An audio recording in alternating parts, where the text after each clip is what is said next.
Dr. Marta Hugas holds a bachelor's degree in biological sciences, a master in genetics and microbiological biotechnology, and a PhD in food microbiology. She joined the European Food Safety Authority back in 2003, and since then she held several positions. Among them, she was the head of the Biological Hazards Unit, the head of the Risk Assessment and Scientific Assistance Department, and head of the Biological Hazards and Contaminants Unit. Later, from 2017 and until March 2022, Dr. Marta Hugas served as Chief Scientist at the European Food Safety Authority.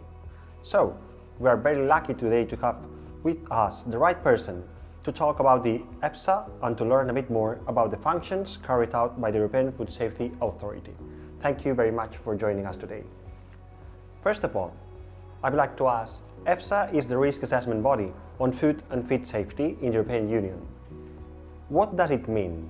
What does EFSA exactly do, and what EFSA does not do? Thank you, Oriol. It is my pleasure to be here today. EFSA, as you said, is a risk assessment body in the EU. So it delivers risk assessment and scientific advice to the European risk managers. The European risk managers are the European Commission, the European Parliament, and also the Member States.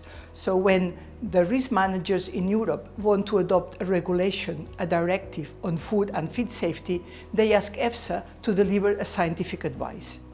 But EFSA doesn't do enforcement, so it doesn't do inspections on controls. It doesn't manage the risks. It only does the risk assessment and also risk communication. And what are EFSA values and principles? Yes, EFSA has a strategy. Every 5 years it adopts a strategy by its management board. Currently, the EFSA values and principles are excellent, so EFSA has to be rigorous and reliable risk assessment.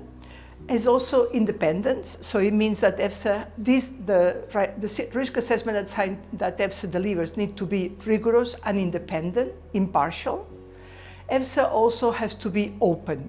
It means that it has to be accessible, it has to be understandable, and also accountable. So that means that the money coming to EFSA, the budget from the European Parliament, it has to serve the public interest. EFSA has to use the resources effectively and efficiently. And also another very important principle EFSA has is cooperation. It means that EFSA doesn't work alone. It works in collaboration and in cooperation with the member states, and also builds long-term partnerships of mutual benefit with these member states. And with all that in mind, how does EFSA deliver its scientific advice? Yeah, the scientific advice EFSA delivers is delivered by 10 scientific panels and by its scientific committee. The scope of EFSA panels goes from animal health and welfare to biological hazards, to contaminants, to plant health, to food and feed additives, to food contact materials, flavorings, also packaging materials, and also nutrition and genetically modified microorganisms.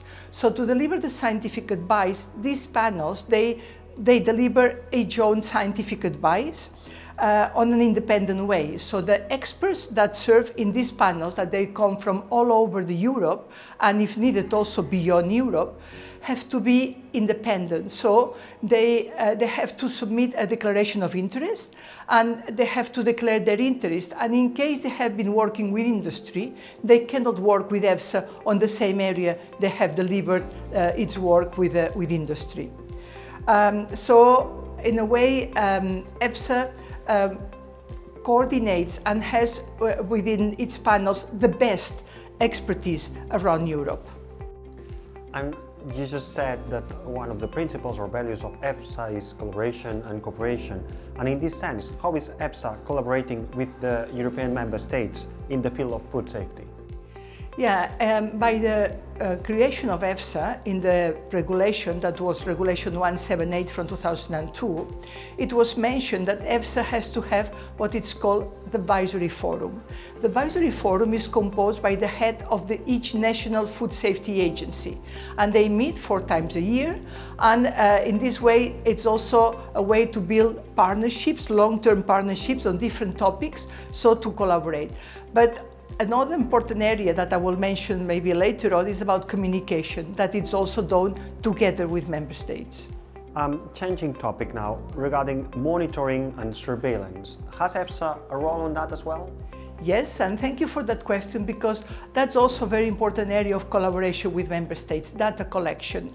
EFSA collects the data that member states gather on, for example, on zoonosis, on foodborne outbreaks, on antimicrobial resistance, on pesticides, on contaminants, and every year produces an annual report. What is the trends and the sources of all these hazards and risks.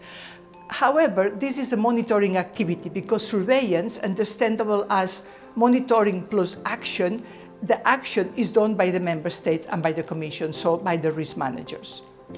And finally, about risk communication, as you previously mentioned, how is EFSA responding to its mandate on communication? Yes, risk communication is also a very important part of EFSA remit and EFSA's mandate. And everything EFSA does, it has to be communicated, it has to be published. So EFSA has a journal where all the scientific and technical advice is published, but also the annual reports on monitoring, as I mentioned, they are also published. But EFSA also facilitates understanding of sometimes quite complex risk assessment by doing more like summaries, and also activities in its website that helps the lay public to understand the very complex risk assessments. So that's part of it. When there is a crisis, EFSA also needs to communicate, but not alone, but with the risk managers, so with the Commission and with member states. So every time there is a foodborne outbreak investigation, the communication side is done together. And the same with every time there is a crisis in Europe. Like, let's remember the crisis on fipronil, or the crisis on verocytotoxigenic Escherichia coli from sprouts that happened in 2011 in Germany. Communication in that sense is done in cooperation, so to make sure that the messages are aligned and not to cause unnecessary disturbances in the public, in the consumers. Indeed, communication and cooperation are key values of EFSA's work. Thank you very much, Marta, for joining us today and for all the answers. My pleasure. Thank you.